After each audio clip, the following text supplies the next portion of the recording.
Kuvendi i Shqipërisë i rekomandon Autoritetit të Komunikimeve Elektronike dhe Postare AKEP të vijojë monitorimin e treguesve të cilësisë së shërbimit të telefonisë së lëvizshme, veçanërisht në zona turistike dhe akset rrugore. Në rezolutën për vlerësimin e veprimtarisë së këtij institucioni për 2024 dhe rekomandimet kryesore për 2025, Kuvendi rekomandon që AKEP të kërkojë nga dy operatorët në treg vendosjen e stacioneve provizore apo optimizimin e antenave ekzistuese në zonat ku mbulimi me sinjal nuk i përmbush parametrat optimal cilësor. Veçanërisht gjatë sezonit veror, cilësia e shërbimeve të komunikimit dhe sidomos e internetit është shpesh problematika në zonat e turizmit bregdetar. Për shkak të përqendrimit të madh të pushuesve, shpejtësia e internetit nga rrjetet celulare është shumë e ngadalë deri në mungesën e plotë të shërbimit. Gjithashtu në akset të veçanta rrugore, sidomos në zonat me relief të thyer, ka mungesa të mbulimit me sinjal të kompanive celulare.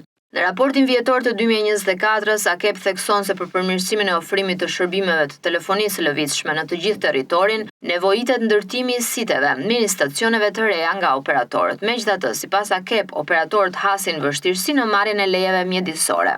Kanë probleme me refuzimin e banorëve të godinave ku janë përcaktuar ndërtimet e këtyre mini stacioneve, por edhe nga mos rinovimi i qërave i mini stacioneve aktuale apo institucionet shtetërore. Operatorët celular, sipas AKEP, ndërtojnë çdo vit stacione për përmirësimin e shërbimit në zona turistike, plazhe dhe akset rrugore. Gjithsesi, në zonat ku mbulimi me sinjal nuk i përmbush parametrat e performancës, operatorët, pas ndërhyrjes së strukturave të AKEP-it, kanë parë mundësinë e optimizimit të antenave ekzistuese që mbulojnë zonën, si dhe vendosjen e stacioneve provizor deri në ndërtimin e stacioneve të reja të dedikuara për mbulimin e zonave gjeografikisht të izoluara për të cilat pritet zbardhja e lejeve nga institucionet përkatëse.